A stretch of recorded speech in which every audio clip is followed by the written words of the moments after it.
Burn Line Podcast. The burn line on a well-crafted cigar is straight and sharp as a razor, much like our wit and wisdom.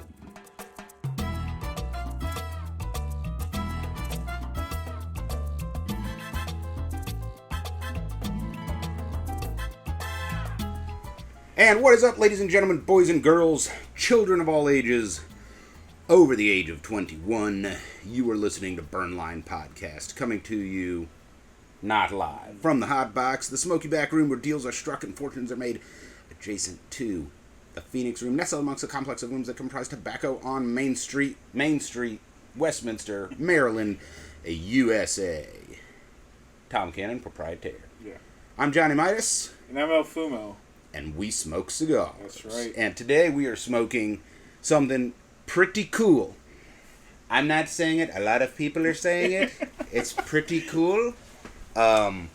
This is A Diamond Crown? Holy shit. my Diamond Crown case. No, this is the Padron Ruby Red Exclusive Edition. Can you edit in like a crowd clapping? Like, Yes, of course I can. sitcom. If you would actually listen to the show, you Yeah. know. Let me just show that off to the camera. I don't know how the lighting is, but Yeah. see if it'll focus. It looks gorgeous in the cello, man. Yeah, it is. It's beautiful. It doesn't take away. Yeah, that's your camera. Yep. So, we're going to cut and light these, but real quick, the band, Ruby Red Exclusive Edition, Two Guys Smoke Shop 40th Anniversary. This cigar was made to celebrate the 40th anniversary of Two Guys Smoke Shop in Salem, New Hampshire. A collaboration between Dave Garofalo of Two Guys and, of course, the Padron family. Oh, yeah. Only available from that shop. Very limited edition. We'll talk a little bit more about it. But this is, Padron is one of those brands. Right. They're way up there with the Plasencias and Fuentes and everything. Yeah. And they have diehard fans. This is the one that got away. By the time you listen to this, you may not be able to get your hands on one. So, let's cut, light, and tell you how awesome what you missed is. Right? So, I'm going to cut mine with the my Perdomo Cigars double-bladed, close-backed guillotine cutter, deep dish guillotine cutter. And you've got The Craftsman's Bench stainless steel. open-ended double-blade Open-ended, guillotine, yeah. the default cutter. That's right. The official cutting is brought to you by Lord Baltimore Cigars. The official cutting is brought to you by Lord Baltimore Distributors. Featuring proprietary blends available nowhere else, Lord Baltimore Distributors are meticulously crafted boutique cigars made in small batches for every palate. Lord Baltimore Distributors, when only the best will do. And as always, we remind you to clip that cigar with authority. Oh, top. No limp-wristed cutting aloud. You see that? Yeah. Now holster. That's just my game. Yeah.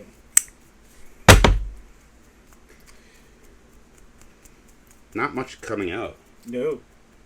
as you would expect from a long filler cigar. Maybe. Am I going to have another wrapper issue today? If we do at this point, it's your fucking fault. No, this is... no. No, he didn't. All right, so, by the way, the first band says 1964 Anniversary Series. So, as you know, there's two Anniversary Series, the 26 and the 64. This is apparently in that family, and then it has its Ruby Red Exclusive Edition. Mm-hmm. And, of course, the Ruby is the 40th Anniversary Stone. Yeah. That's why Ruby Red. So, I didn't know that was a thing. let's go ahead and get this lit. I'm going to be lighting up with my Rocky Patel single flame and also single soft flame lighter. Of course, it is white, or it was white, with beautiful rose gold cross on it. It's a very Johnny Midas styling here. And you have got A courtesy of Tom Cannon, Zico 4-jet lighter. Zico Quad Torch. Isn't there a thing built into the bottom? No, it's. I think Yeah. it's just. It has a flip-out punch. Yeah, punch. Easy adjustable lighter. Yeah, this is kind of different. Yep, you just stick your fingernail in there and, Yep. and twist. And what's the retail on that? I'm not sure. He just handed it to me. Oh, okay. So- Well, the retail on that is $12.99 at Tobacco on Main Street, which is pretty good for a lighter Yeah, nowadays. Yeah. This thing's heavy too. Could Yep. whack somebody with it. Um, Right. Not a name brand, but a good, Yeah, it's a good good. quad torch. All right, the official lighting is brought to you by 2C Premium Coffee. The official lighting is brought to you by 2C Premium Coffee. Keep your day fueled with delicious coffee from 2C Premium Coffee. Featuring select beans from Bali, Kenya, Ethiopia, and around the world, 2C Premium utilizes continual roasting, so you are always getting a truly fresh cup of premium coffee. 2C Premium Coffee, morning made us. And as always, we remind you, toasted, not roasted.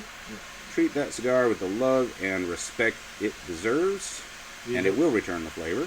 Leave the roasting to the coffee professionals. Leave the roasting to 2C Premium. And come toast with us. Slancha. Salud. Skol. Gesundheit.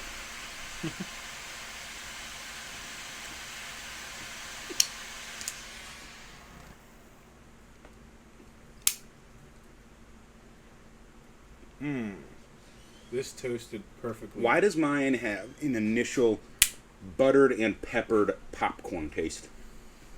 Yeah. Yeah. Just off that very first puff.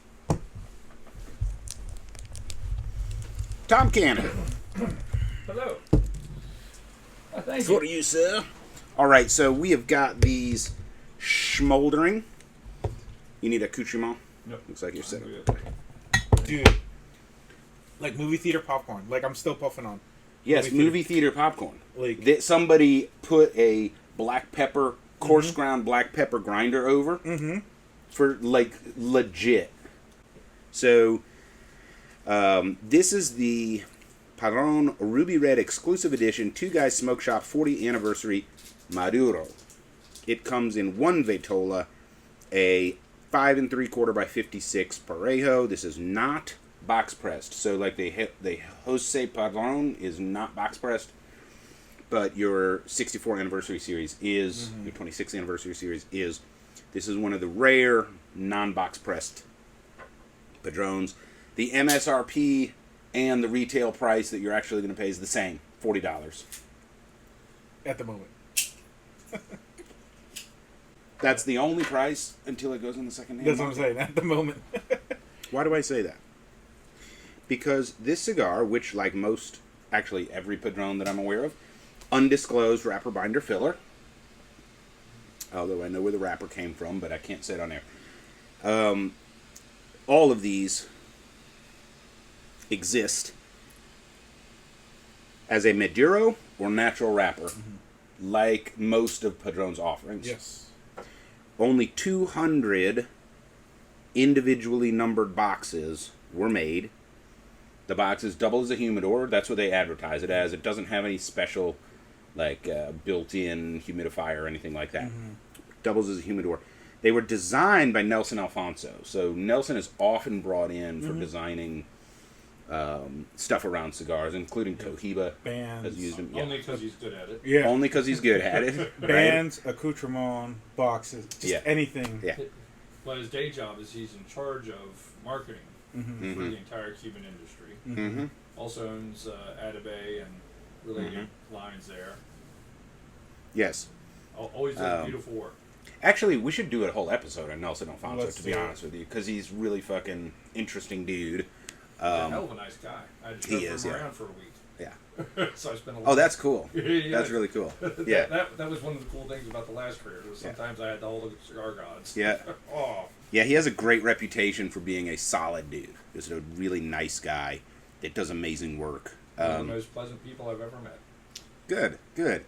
Yeah, so only available at Two Guys Smoke Shop. It's for Two Guys Smoke Shop. The box features a ruby-like crystal button. When you press the button, it releases the magnet that holds the lid down. So it's a reverse magnetic latch. Yeah. Very trick. And of course, the ruby is the traditional gemstone gift for 40th anniversary. And because they wanted the people to actually buy these cigars, it's not a real ruby. But it looks like a ruby. $1,600 for the box, which comes out to $40 a They stick. didn't at least make one. Also, no, but you could probably replace it Yeah. if you wanted to. You know, if you had the $2,000 for a reasonably not shitty ruby that size. Yeah. It is available in Maduro and natural, but only 50 of the 200 boxes were made in natural. So if you want this in natural, you probably there's none left by the time this airs. Would be my guess. Because Padron has such a fan base. And if you're one of those folks and you're listening to this, stop right now. Go to Two Guys Smoke Shop. I don't know what the actual URL is, but just Google that and put your order in. Because these won't last long. They might be sold out by the time you see this. It might be. We just have a jump on everything because, well, you know, we do this show. I do it to serve you guys, but also I've been not in the industry, but I've been developing relationships for almost 25 years now. Which, just to touch on that, this is the example of the relationships you build. Like it this is, right here. Yeah. Not just the regular. It's like, okay, cigar collab, sure, they're in the cigar industry, but this is a retailer and a. You both are most certainly in the industry. Yeah. Yes, that's true. Thank you. But like cigar makers, it's easy for them to collab, and then it's like you got this going. Depends which tier of the industry you're in. Yes, Right. there's levels. Anybody smoking a cigar, you're in the industry. Yeah. Because we need you most. I'm in the industry too, then. So while you're busy Googling that, also Google Naked Karate Girls, the last best party band, which I know firsthand from this weekend. Mm-hmm. And I'll probably just cut some footage in because it was just cool as fuck. Yeah. I think.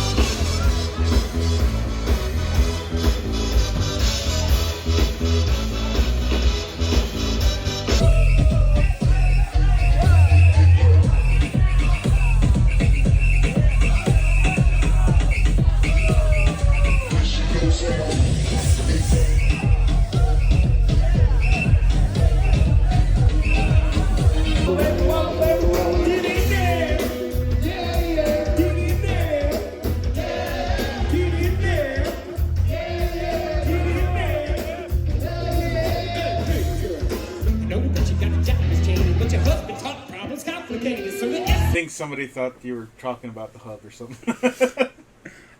No, so here's how the band got its name. Now, they're not young anymore, although they worked so hard on stage. I mean, just dripping with sweat.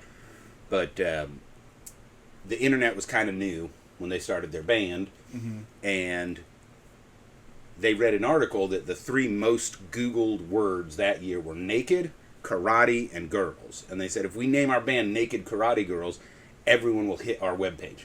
Nice. And that's how the band got its name. I don't know if it worked or not, but they are a hell of a band. That's how Apple got its name. They're not known for like their originals. They're known for playing all the songs you can sing along with. Yeah. So you hire them for your parties. And by the way, they're doing a party cruise next year in April, and I'm seriously thinking about taking off of work and going on that. It sounds like fun. It would be a ton of fun. I mean, you get all the cruise ship stuff. Yeah. And the last best party band. River cruise? Ocean No, cruise? like cruise.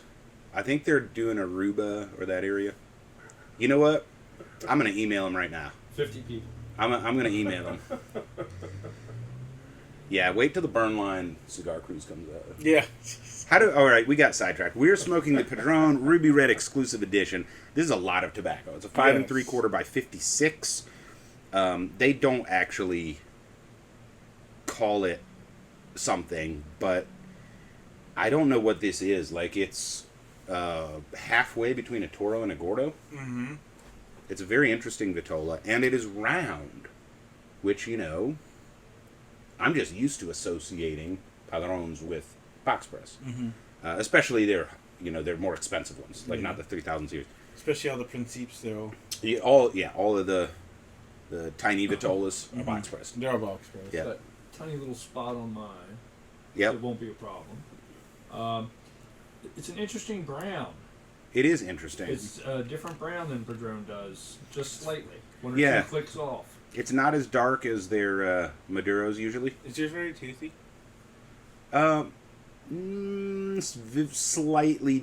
Slightly toothy. Some Right. parts of the leaf are very toothy. Yours is very toothy. I know. That's how I just realized that his. Yeah, is no, I'm looking at mine thinking, no, that's about a 2 on the tooth factor. Yeah, mine's probably a 4, and yours is like a 7 Yeah.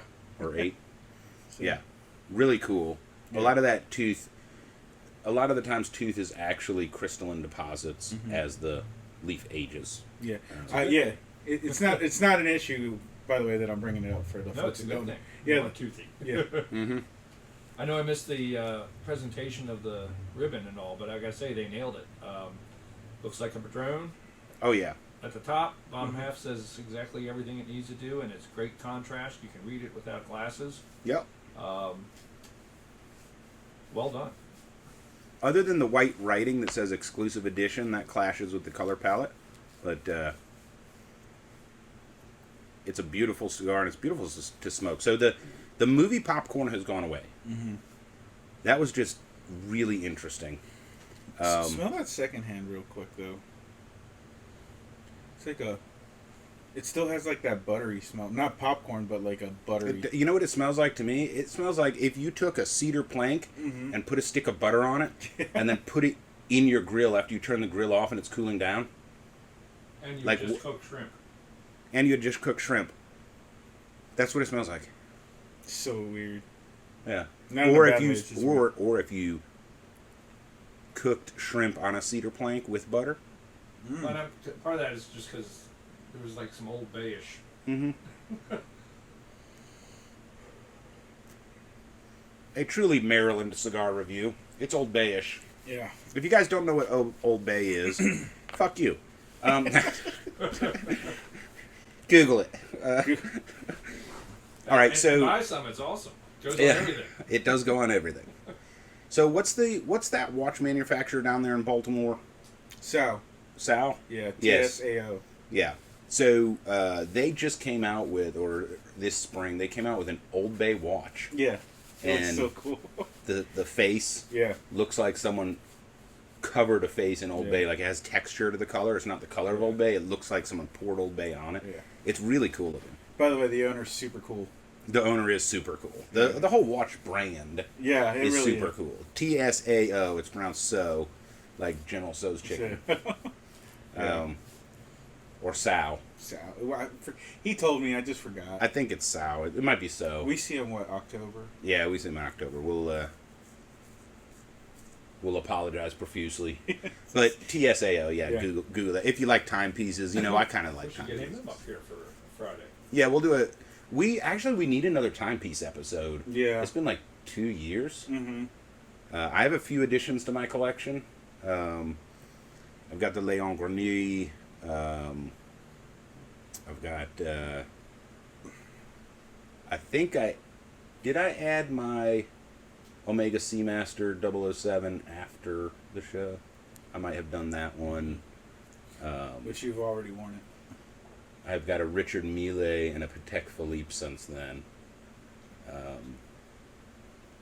So I can bring those in, and then I have a Rolex Daytona Cosmograph with the carbon fiber and the yellow band on order.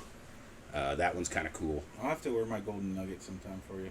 Yeah, you can bring your golden nugget. All right, we'll do a timepiece episode.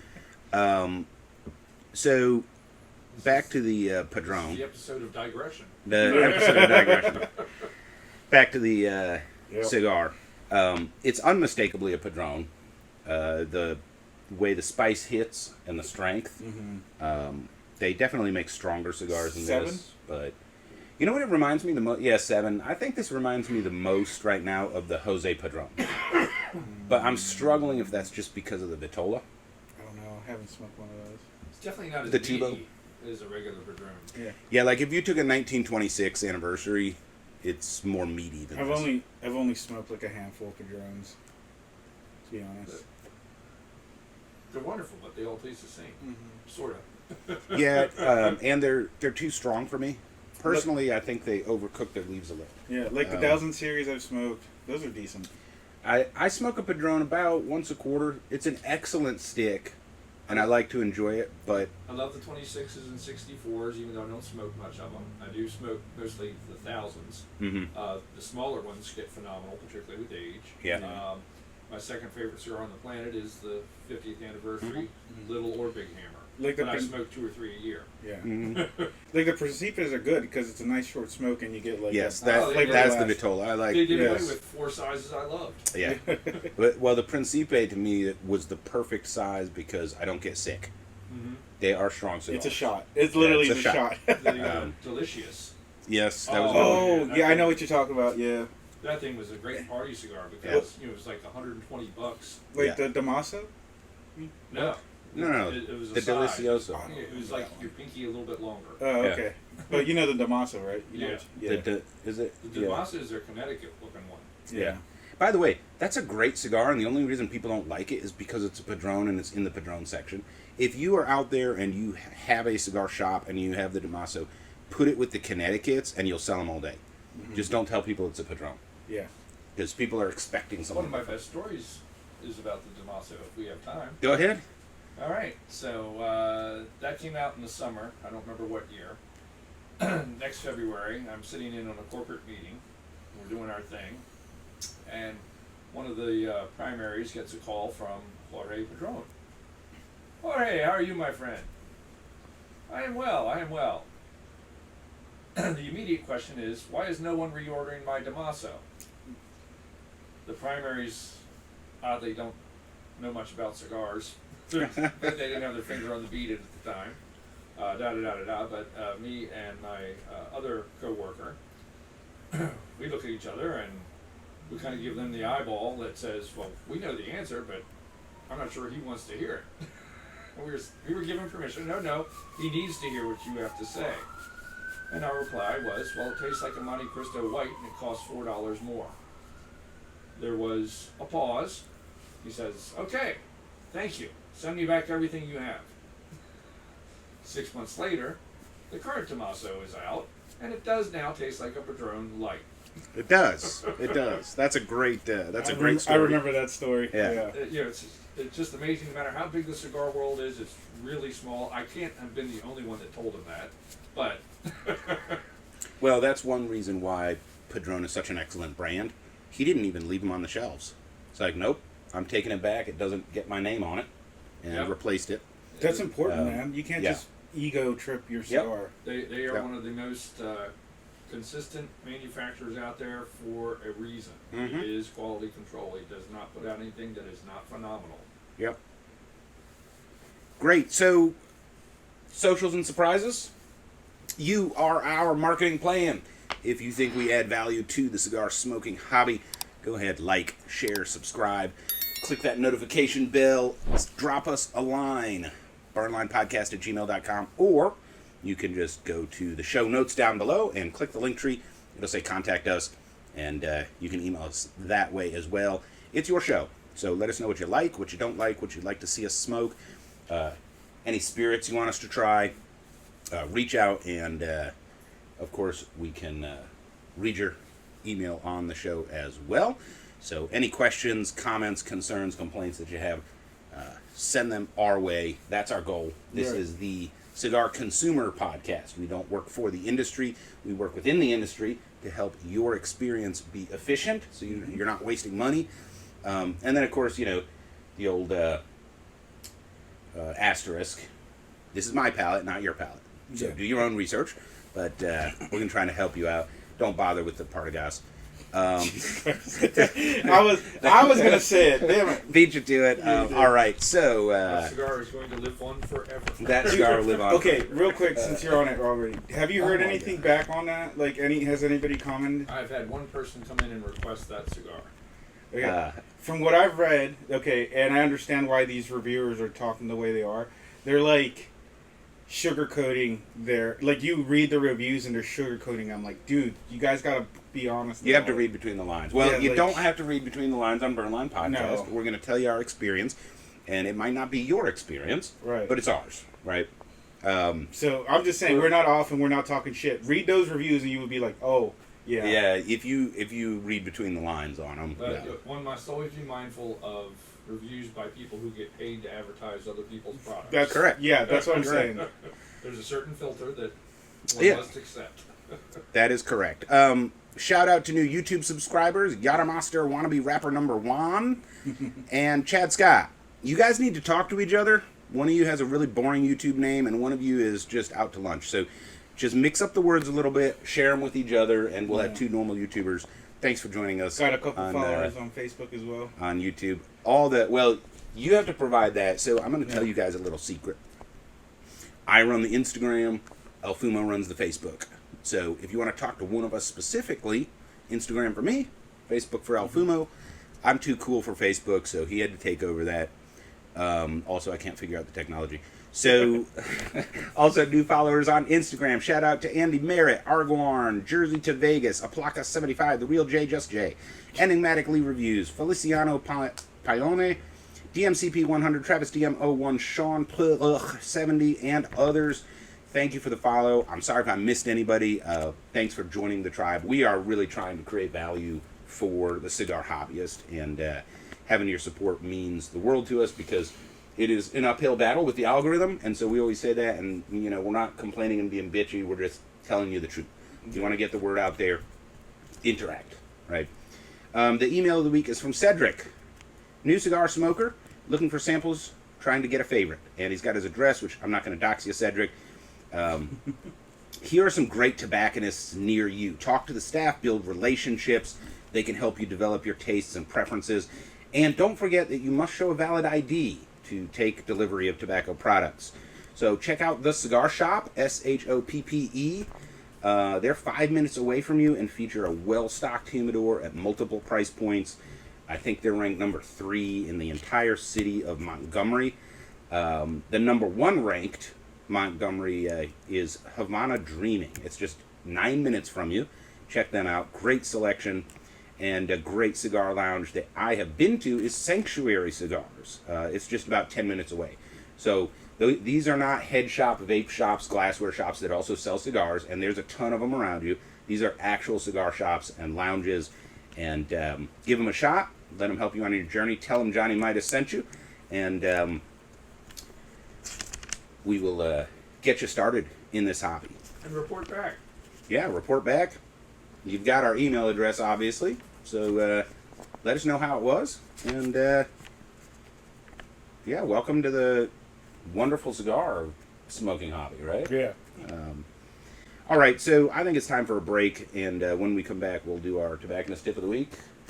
Keep your dial locked in to Burnline Podcast.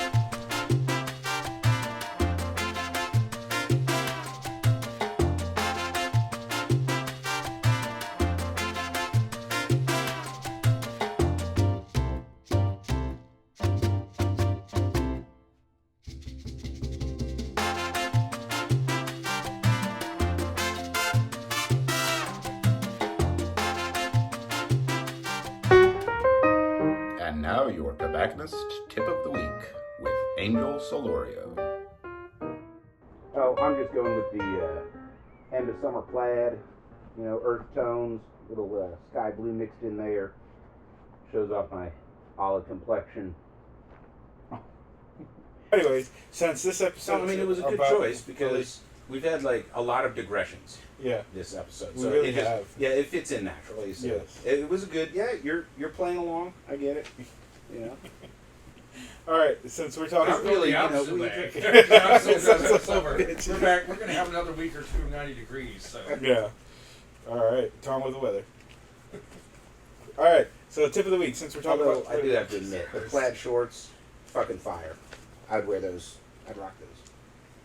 why don't you guys just trade jeans and plaid shorts right now?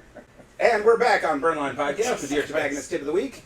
Take it away, El Fumo. All right, since we're talking about relationships, we talked about going to events, and then we talked about relationships between cigar makers and cigar retailers with the cigar makers, and now also to help you out, build those relationships yourself with your proprietor, like Tom. That'll help you out, since he said, to help out Cedric, hey, build that relationship with your tobacconist. That way they get a feel for your palate, or something new on the street, they'll be like, here, try this out, or help you avoid waste money. So in case it's something that you might not like, you're like, yeah, that's not your palate, don't try that. Or if you go pick up that Partagas, they'll probably tell you, hey, don't smoke that Partagas. So just stuff like that. And then it just goes from there. Yeah, but, well, I mean, look, this is life advice. Mm-hmm. Get out of your fucking phone. Those aren't real friends. Meet people, smile, have a beer. You learn a lot in the cigar You learn a lounge. lot. You make new friends. Make new friends. All Yep. walks of life with one common thing, a hobby that, since it is entirely subjective, everybody's freaking right. Correct. Correct. Yeah. You like what you like. Yep. Unless there's that one guy that's always right. So today we're talking about selecting a cigar humidor. So we've mentioned humidors and some options from time to time. What I came up with was 5 categories of humidor, and I was starting to collect some to bring in, and it's not going to work with the camera setup and everything, especially once we get to display cabinets. And so what I'm going to do is I'm going to cut footage in for you guys out there of humidors that I actually own and some that Tom owns, because I don't own anything that big. But here are 5 levels of humidor, right, to get you started. And so most of the folks that I've met, like Cedric, start out buying a cigar and smoking it. Eventually you get to the point where you want to have a cigar on the weekend, when maybe your shop is closed, or you can't make it in. You'll find a way to make a smoking nest at home. Once you get into the hobby, having a place to enjoy cigars at home, a lot of folks end up, it might be a lawn chair out by the air conditioning unit, but you got something, right? Which means you need a humidified cigar, right, that you can keep at home. And so a pretty common question starting out, and also for some folks that have been in it for a little bit, is, I don't know, where do I go next? What's the next step? I ran out of space, right? So here's the sort of 5 levels.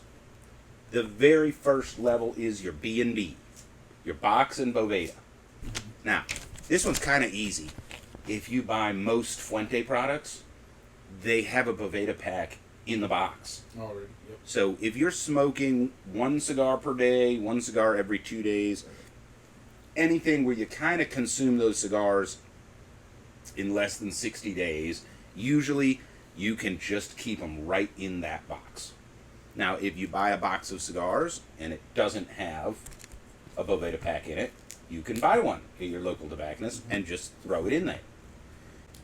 If you don't buy a box, you can buy an empty box from your local tobacconist as well. So this is your very first humidor, the B&B, box and Boveda. It's the best for starting out.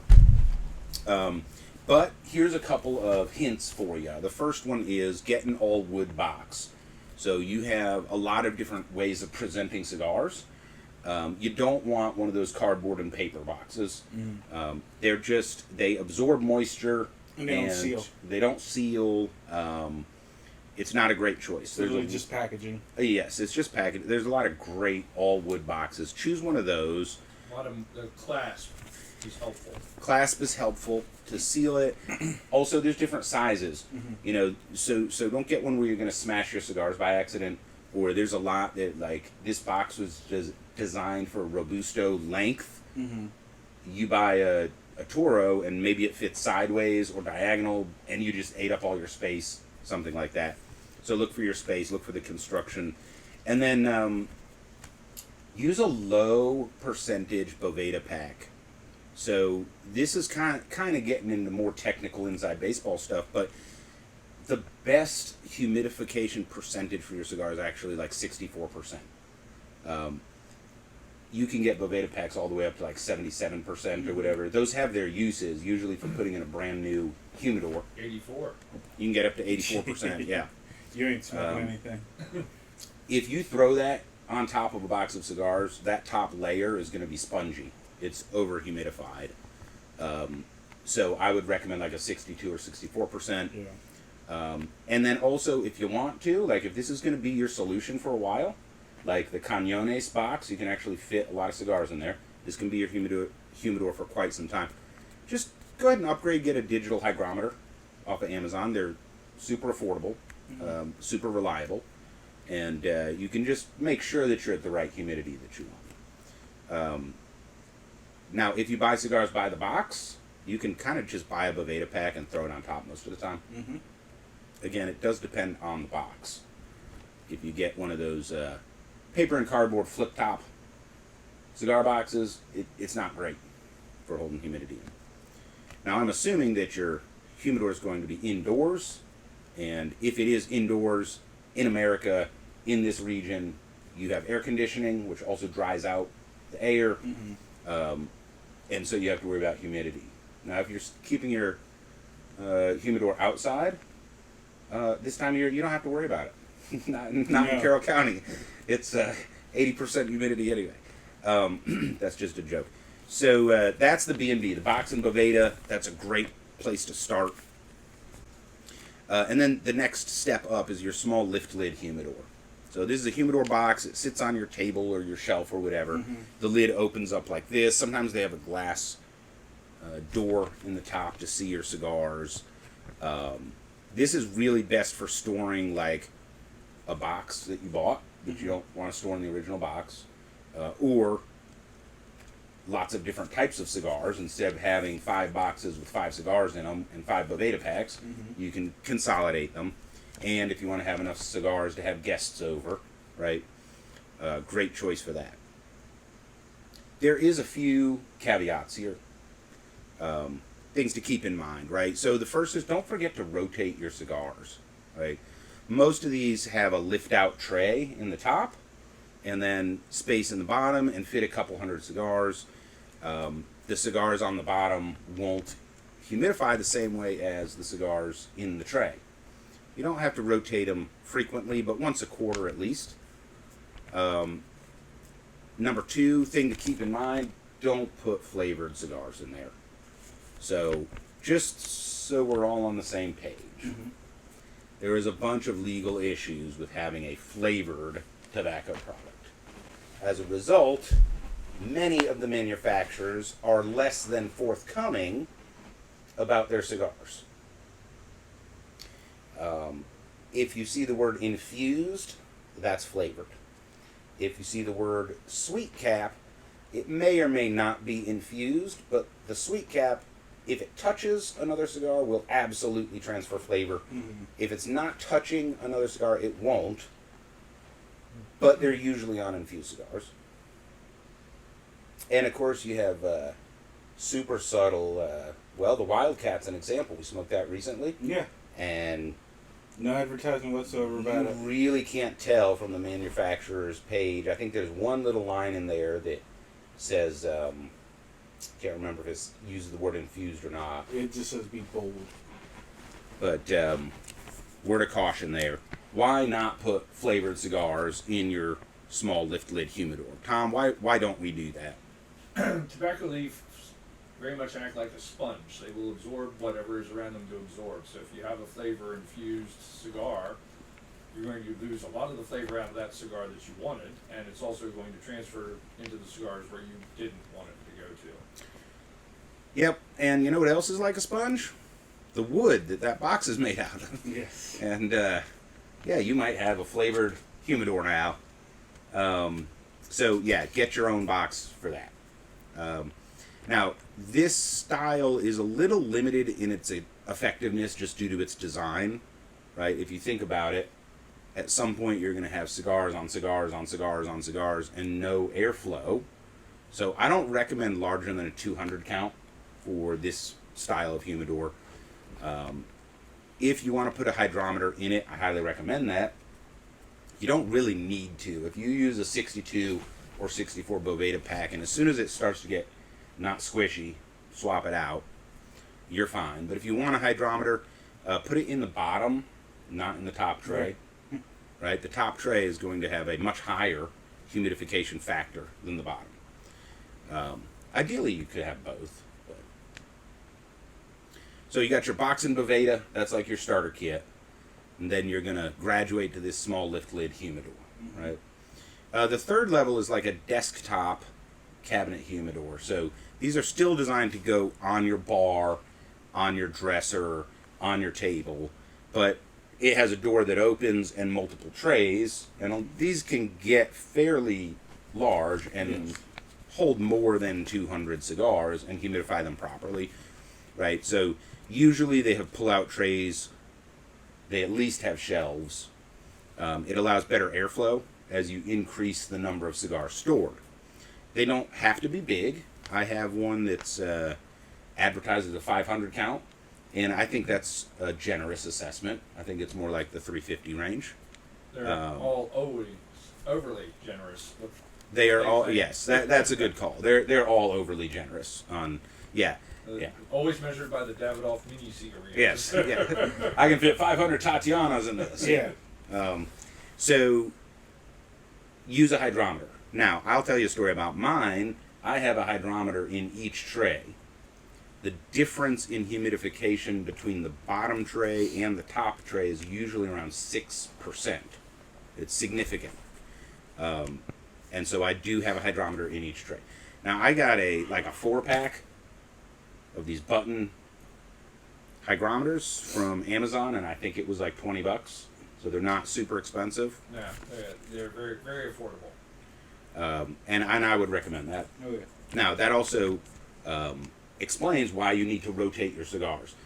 The good thing about the one I got is the trays are all interchangeable, and I literally just pull the tray out and rotate it from top to bottom. Yep. I don't go deeper than one cigar in each tray because I don't need to.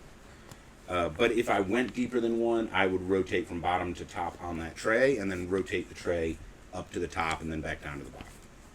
I'm a huge fan of trays and shelves. Yes, trays and shelves are awesome. Yes, yes. So, as you can tell, we're going from small to large, and that's by design because that's how your cigar collection is going to grow. And I know folks that have, well, Nick has like cases of, what are those, the Sterilite, like the storage containers. Oh, yeah. I mean, he has like these big bins with Poveda packs and entire boxes of cigars as well as individual sticks in them because His collections grow. So that is your bulk storage for cigars. If you have thousands of cigars, remember, one 50-gallon Sterilite can hold thousands. Yes. Of cigars, that is the way to go. They are completely airtight. There's some drawbacks there as well, which we'll talk about. But this is Box and Boveda XL, right? Yeah. If you are looking for more of a humidor, the next step up is the electric floor humidor. These are becoming more and more popular.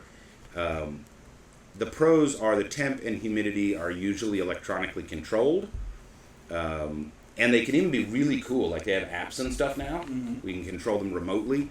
They fit a lot of cigars. This is more like getting into an appliance / piece of furniture. I have one in my bedroom. It is not a large one, but it is still too large to like put on my dresser or something. It has its own floor space. Also, my dresser has other humidors on it. So there is one con. There's no air exchange with the outside. Right? These are like a refrigerator. They have that seal. It is a refrigerator, literally. And really, you do want some air exchange. You know, you want it to be slow, but you want some. Wood works really well for this because it naturally does that through the wood. Right. Actually, through the pores of the wood. So that's a consideration. And of course, why? Well, you can get stale air in there, and that's... No bueno. It's especially pronounced with the refrigeration because that refrigerator is dehumidifying the air it's cooling, and it's fighting the humidifier, right? And so all of the stuff that's in the air stays, and the water leaves, and so the air just collects more and more particulate matter, basically. So you need to pay attention to that and air it out. Open it up every once in a while. So ideally, if you're going to pay for one of these, you want refrigeration, humidification, and a fan If you have the fan, it will make sure the humidity is evenly dispersed, right? If your electronic floor humidifier does not have any of those parts, you can buy them separately. I bought an automatic electronic humidifier for a cigar box. This is not like that thing you put by the side of your bed, right? And it was not cheap. I got an affordable one at $130, but it allows me to meticulously control the humidity in my electronic floor humidifier. The slightly more expensive version, I think, was $170, and it has an app. You're just on your smartphone, which is cool. So fan, same thing. You can actually get a battery-powered super light fan, and that battery will last for weeks.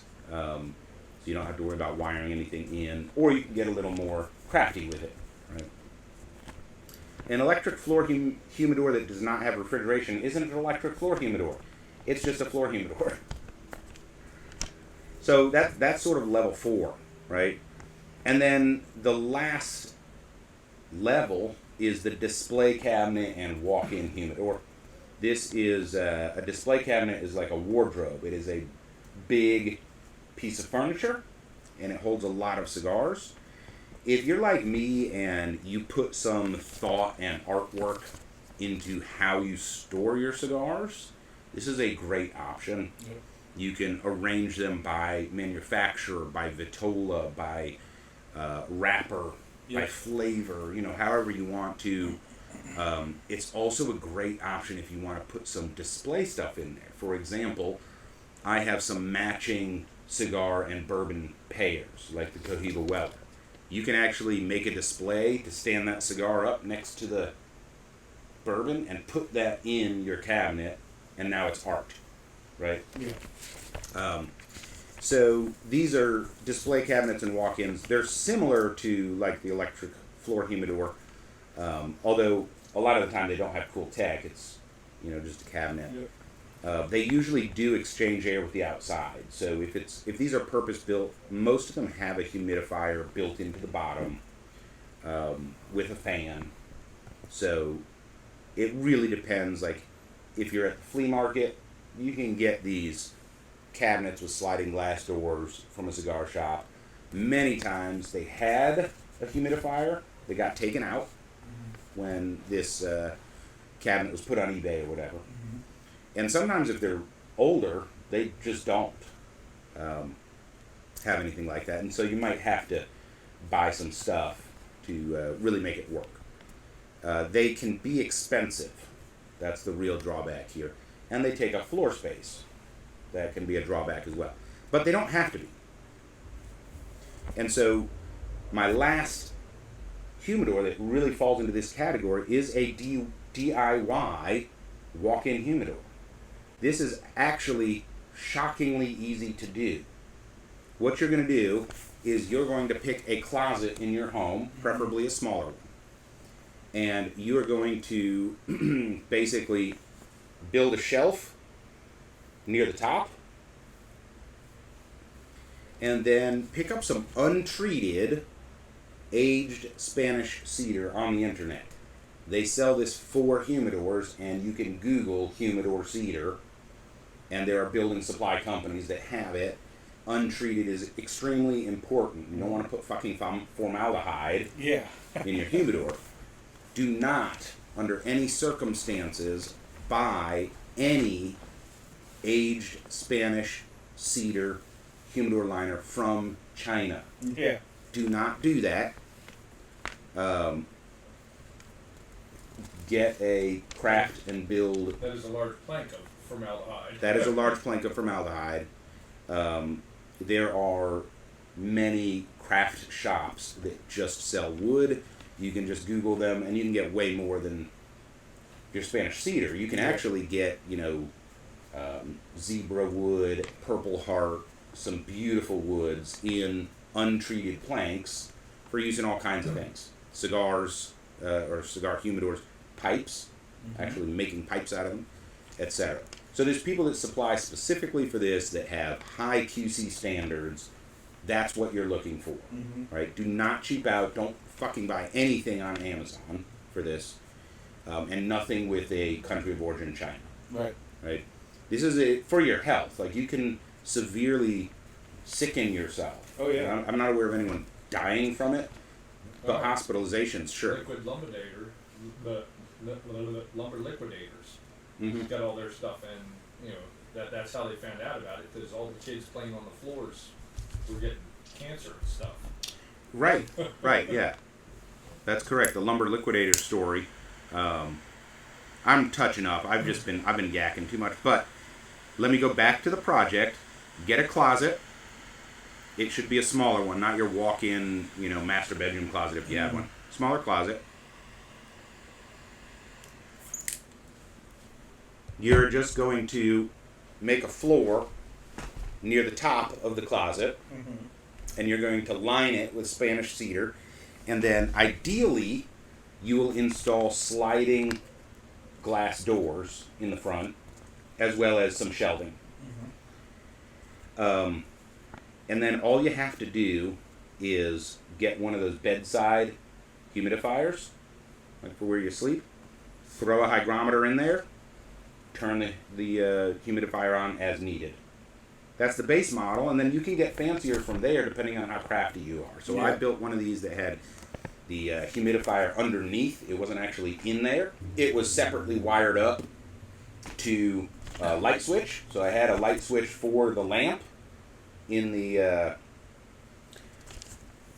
closet. It had a little one of those pull chain lights. So I just bypassed the switch with another hot lead straight over to the wall there and put a electrical socket in that I could plug this into.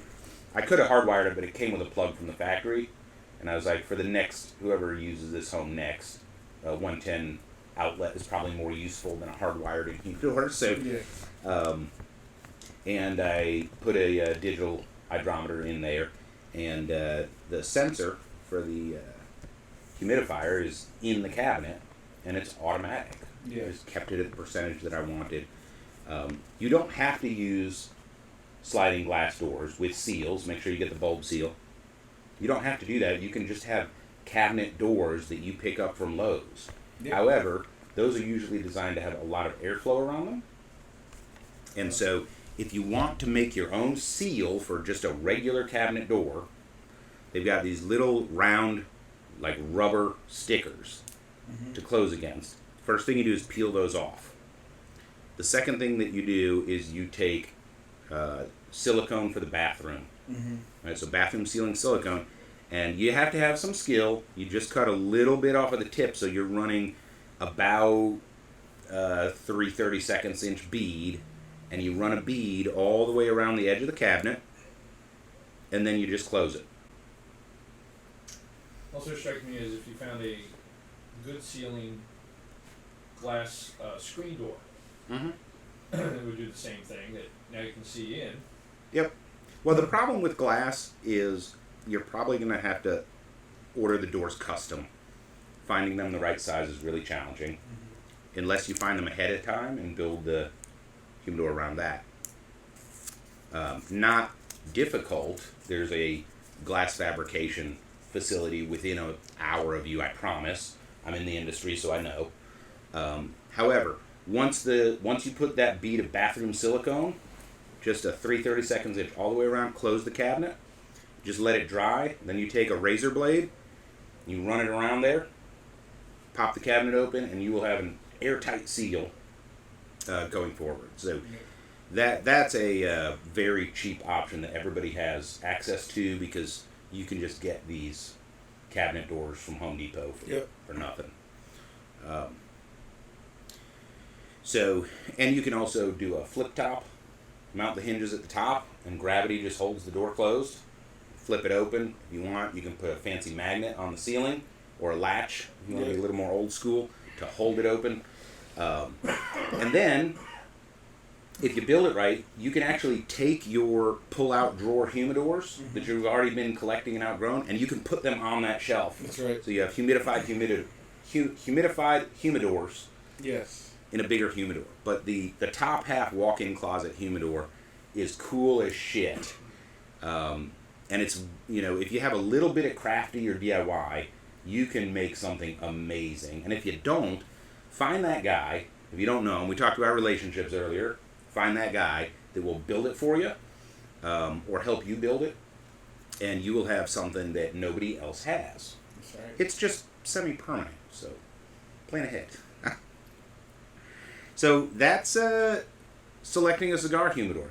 Box and Boveda, that's the first one, and that scales all the way up to a 50-gallon Sterilite container, so it can last you a while. It's just, ugly, right? Then you have your small lift lid humidor. You can buy a lot of these at your cigar shops and stuff. Once you get up to the 200 count range, and they make them in that style that supposedly hold more than that. I don't recommend it. There's not enough airflow. After that is the desktop cabinet humidor. Door opens, trays come out. Next up from that is furniture floor humidor. So it's just like the first one, except it's bigger. And most of these are electronic nowadays. And then after that is display cabinets and walk-in humidors. And if you really want to go whole hog, turn the whole damn closet into a humidor. Yeah. There you go. And that's a true walk-in. So, Tom, Angel, anything to add on selecting, collecting, and upgrading your cigar humidors? I think you left out an important category. Well, share. The travel door. Oh, yeah, the travel door. You can get a 5, 10, 15, 40, 100 count travel door. It's great. It's very portable. If you're just starting small, if you're the kind of guy that only smokes 2 cigars a month, a little travel door is perfect. It's an airtight little box, Boveda pack. That's always the best thing for smaller collections. Yep. But it's grab and go. Yep. The old Herfador. The old Herf. The old Herf. Yeah. Angel, anything to add? No, I think you guys got it pretty much covered. I think what I've run into, personally, but also just most folks that I know, they start collecting a lot of small humidors because they're so easy to access. Yeah. Right? If this turns into a hobby for you, just go ahead and, turn it into like a hunting expedition or something, or a vacation planning exercise. Just spend a month thinking about what an upgrade looks like for you, so that you can do it once and do it right and get something larger that fits in your life and your lifestyle. I have seen some amazingly cool humidors, including a coffee table. Yeah. That looks like a box style coffee table. Lid opens up. It's a 5,000 count humidor. It's got a humidifier, a hygrometer, all of that.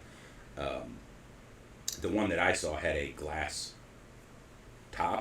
window in the top, so you could see the cigar collection. And he had like a Nat Sherman box in there and some other older stuff in the top tray, so it was like art. Yeah. But then you lift out the top tray and there's just hundreds of cigars in there. So there's some different things you can do. Just take the time to think it through. But eventually, if your spouse doesn't get fed up, you'll get fed up with, having your 5 different small humidors, right? So it's a great way to like notch up your hobby, right? It's valuable advice. I've run into a lot of people who want to buy their first humidor, and the first thing I say is go away for a month. Look online, because you really only need one pretty box humidor sitting on your desk or wherever for show. Right. Yes, I have one at work. What you need is efficient volume storage. Yes. Yeah. No, it's a great call out. Efficient volume storage once your collection gets large. So my boss has a electronic floor humidifier in his office with hundreds of cigars in it. It's a large piece of furniture. I have the small box humidor, lift lid box humidor, on my desk at work. And that's sort of a, you can offer it to guests. I have a divider in there, so I can put one section as like, Angel, help yourself. Here's all the cheap shit. And then another section for... people you like. For others. And a tray on top for the nice stuff when the sales rep comes in, stuff like that. And I'm very blessed because I have 2 sales reps that are avid cigar smokers, and I send them here, by the way. Thank you. Yes, you're welcome. See, referrals. Yeah. Well, you might remember Matt if you were here, because he's like 7 feet tall and was probably wearing a $200 shirt. But Matt, hope you're listening. Nice shirt, by the way. So that's selecting a cigar humidor. Why don't you reach out to us, burnlinepodcast@gmail.com. Here's the contest. Send us your awesome humidor, right? If you have anything custom, one-off, hard to find or whatever, man, send us pictures. And if you want, we'll share them on the show with other listeners. I just sent you one of mine. Tom just started us off. So we will air that next week. Yep.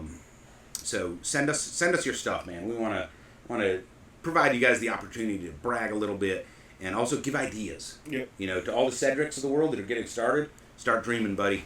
This is going to get so big. Yep. So it is time for our last break. We are having fun smoking the one-of-a-kind Padron Ruby Red. Yeah. Special edition. 40th anniversary of Two Guys Smoke Shop. So far, a delicious cigar. We're going to go to break. When we come back, we will do our cigar news of the week.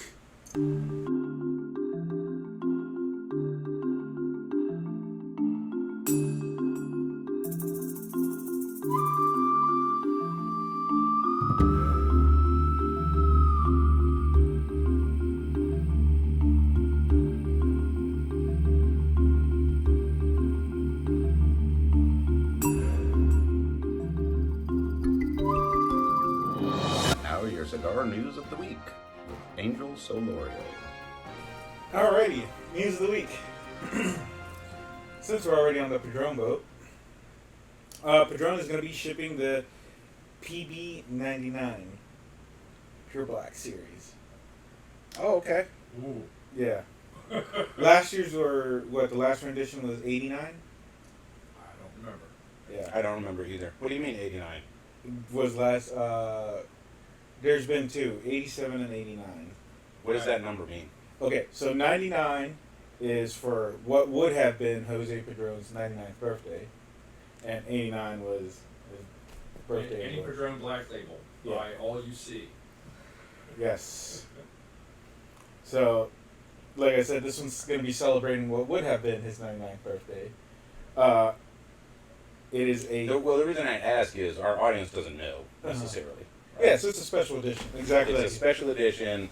The number represents how old the Godfather, original Padron, would have been. Mm-hmm. All right, so it's going to be a 6 3/4 by 60. So it's going to be natural Maduro. So obviously, you know, everything's secret, the innards. So about $44 a stick, $440 for a 10 box. That's kind of approachable, actually. Yeah, for Padron. And I'm going to echo what Tom said. If you see a Padron Black, just buy it. Mm-hmm. Even if you don't like it, hang on to it for a year and sell it. Yeah. You know, if you see it, buy it. Yeah, the 97 was a same size, just in a torpedo vitola. So same thing, natural and Maduro. So if you see it, I had one 10-count box and it lasted 4 minutes. Yeah, that sounds about right. yeah. At 2. Yeah. You didn't even get one for yourself? No, I did not. Jeez. Yeah, those go pretty hot. And the first release was in 2016, which was the 89 for Padron Black Series. Like you said, those things just went like hotcakes. Not the cigar hotcakes, but. All right, now here we go. More expensive. Cohiba Spectre 2024 is releasing this year. Yeah, I know. Relax. I gotta mention it though, because the prices on It is this. cool. It is a cool presentation, like one of the weirdest, not weirdest, but unique. They come in with the best boxes. I'll give them that. Here's what I think. I think that I'm going to get a Cohiba Spectre, and I'm going to get the 007 lighter with the hole in the middle of it that looks like the intro to James Bond, Mm-hmm. because of the movie Spectre. Mm-hmm. And then you can get online the octopus ring from that movie, and I'm going to get one that's the right ring gauge for the cigar and slide it over it. And I think I'm going to add that to my man cave stuff. Because I've got like the Rabbit Hole Derringer Diesel Whiskey Row and the whiskey. And I've got like the Cohiba Weller and a Weller. And I've got the blackened M81, you know, the bourbon and the cigar. So this is a little different because there's not a whiskey. But it sounds like a cool, like James Bond. That could be a high-end cigar night. and I could We're gonna actually watch the movie while we Yes, drink this, smoke and this. I could display my Omega Seamaster 007 timepiece with that collection, right? A little James Bond shrine. The initial Spectre was released in 2018, which was their first over $100 cigar. And by the way, this is non-Cuban Cohiba, to be specific. Right, fake Cohiba. Yeah. Well, Available in the U.S. Can't say fake Cohiba. Well, we'll let the courts decide that. Yeah, that's what I said. So, the Spectre, this one is going to be a 6x52. And Okay, I like that Vitola Yeah. better. There's only 750 boxes of 10 boxes. So, what is it? 120 per stick? Might be going to 150 this year. Yeah, it could be. Probably 150. So they're just saying it's over, yeah, $150. Not a bad guess, Tom. 150 on the nose. So these are normally a tubo or in its own individual coffin. This is going to be a metal. It is a little humidor. It's a missile silo. Yeah, it's. I'll just put a picture on the screen. That one's worth putting a picture on. The presentation is cool as shit. Yeah. So that's part of your prices. You're paying for the box. Yeah. So The advantage to a lot of little tubos like that, though, is that they are very custom-sized humidors. Mhm. Stuff ages quick. The only time I ever saw a Romeo and Juliet Reserve Royale with plume was they were in tubes. Yeah. Yeah. so the box is $1,500. John Marty's price For the whole. for the whole box. I don't know. I might do that actually. It's cool. So That's one of those. I might not even Yeah. smoke one, or I might smoke one. Will you put the picture up? yeah. Yeah. So the wrapper is going to be a Habano Seed, Connecticut, grown here in the U.S. Binder, San Andres filler from the DR, Criollo 98, and Mexican San Andres. Sounds like a decent blend actually. Yeah. So yeah, 6x52. I like Criollo 98. I'm Yeah. kind of a fan. It sounds like a mellow cigar with spice. Yeah, it does. Well, that's the thing is Mexican San Andres is actually pretty mellow. Yeah. It's got like earthy and sweet to it, depending on how it's aged. People see that dark like the Negro, Yeah. and they think, oh, that's strong. It's actually not if it's aged correctly. But It makes even the U.S. versions. They make some decent blends. They're Yeah. just a bit overpriced. over marketed. Yeah. I mean, I agreed. I get you're paying for the style, the substance. They are and the pretty name, expensive, man. Yeah. Like I can't remember smoking a Cohiba I didn't like. I don't smoke many of them. I can't remember not liking one, but I can remember frequently saying, "Well, I could get a cigar that I like just as much for $10 less or $5 Yeah. less or something." Yeah. Like I've smoked plenty of blues and the red dots. Yeah, like to me, it's a value prop, but they are good cigars. It's just whether you want to pay that much for it, in my opinion. And last but not least, the Toscano will be re-releasing the Brenta in the U.S. I haven't seen Toscanos in a while. Bill used to get them all the time. Toscano's a good brand. Mm-hmm. Yeah, Toscanos are pretty good. They have this weird struggle with marketing for some reason in the U.S. And I don't think they help themselves with their whole "this doesn't have to be humidified" shtick. Yeah. Even though it's true, I tested it out. Yeah, But 'cause I like their cigar. Now their they're fire, flavor is different.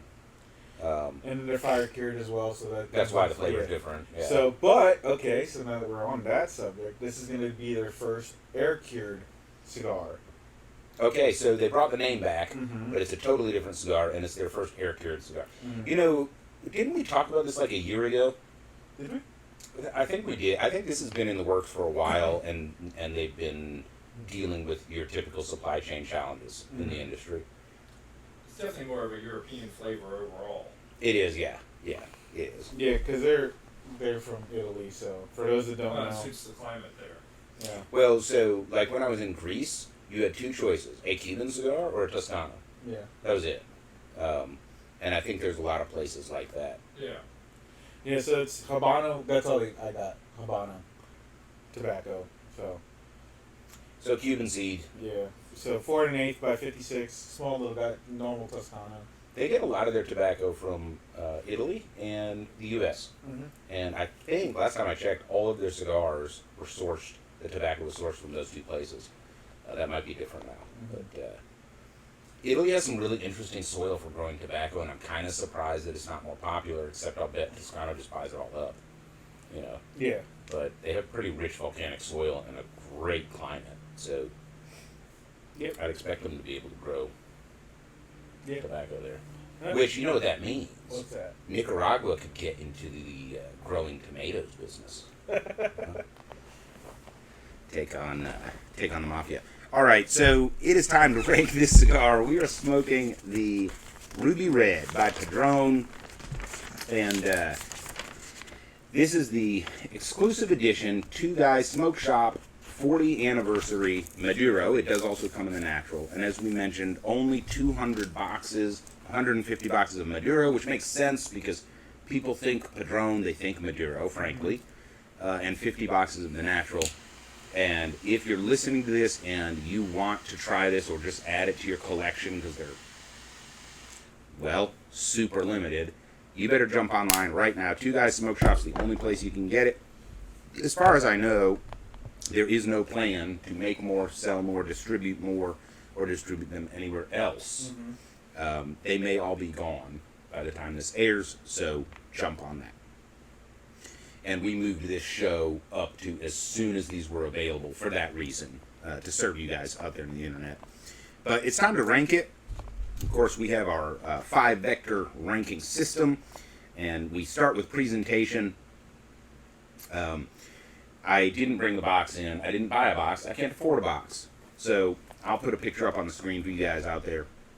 But I think the presentation of the cigar, classic Padron, it's beautiful. The only thing that is a little different is it does have cello, and Padron is kind of famous for not having cello in a lot of their presentations. I think it's great. I don't think it's, super amazing, but I'm kind of like at an 8 for presentation. It's very good. Yeah, the box, yeah. We don't have it, but yeah, it's a great looking. And the cigar itself is handsome. Yes. The bands are good. Tom, what do you think? I think an 8's fair. 8 is fair, all right. So then we move on to construction, and if this is your first time joining Burnline Podcast, we always give every cigar a 10, and then we start taking points off for issues. This includes like draw, consistency, burn, as well as cosmetics. Mm-hmm. So if you have a pinhole, it may not actually affect your smoke, but it's still a ding. Mm-hmm. All right, so my cap was not sealed all the way around, and it survived. It was fine, but that's because I was paying attention.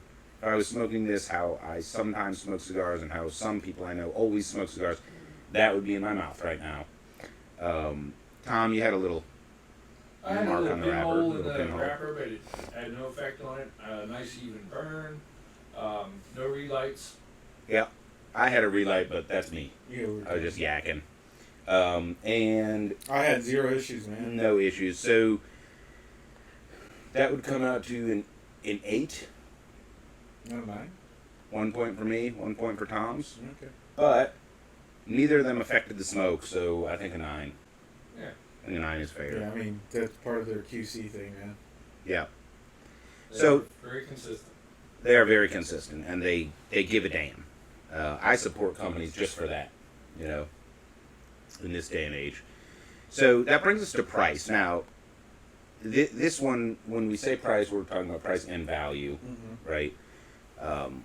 Price is subjective, value is subjective, but less because you have other cigars to compare it to. And that's where we run into a little bit of a problem here. Because this is the only one. And it's never coming back, as far as we know. Never going to be available again. Yep. And so, if you are a Padron fanatic, I feel like this is a 10. It's even less than the black coming out, right?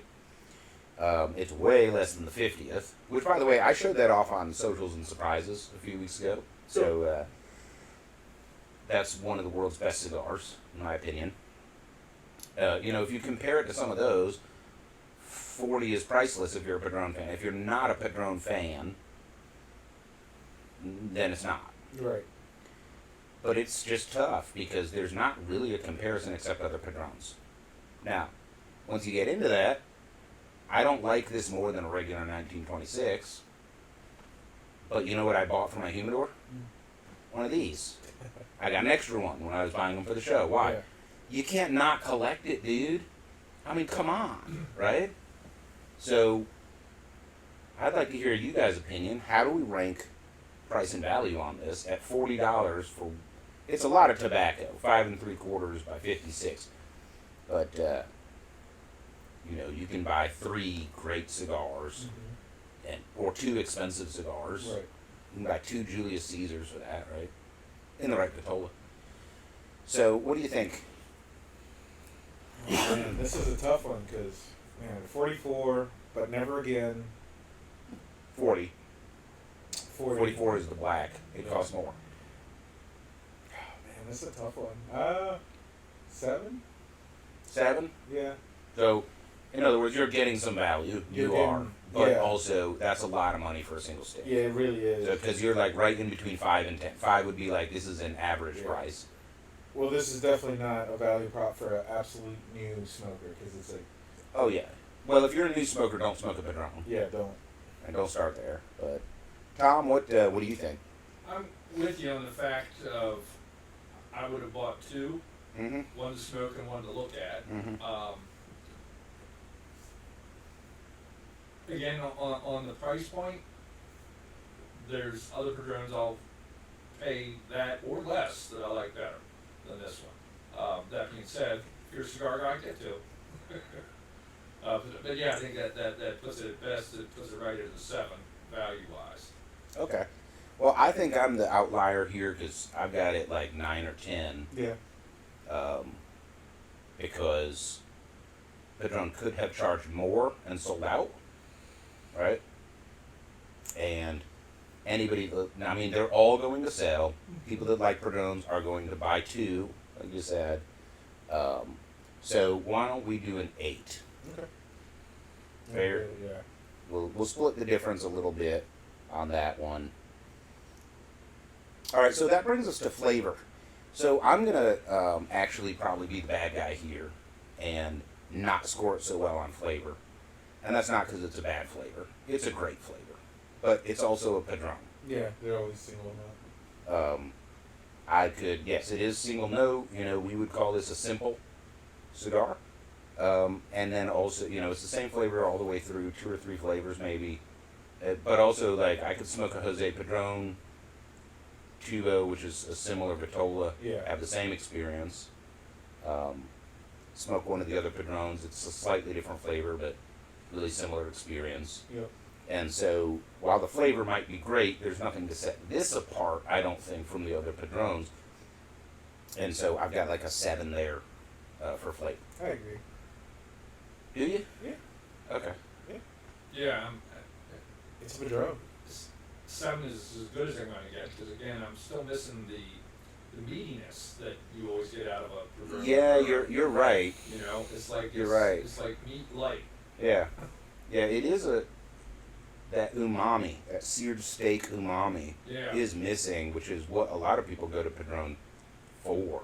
that's so exactly why I go to Padron. Yeah, so 7 might actually be a little too generous because there's better Padrones out there, right? It's a very pleasant flavor.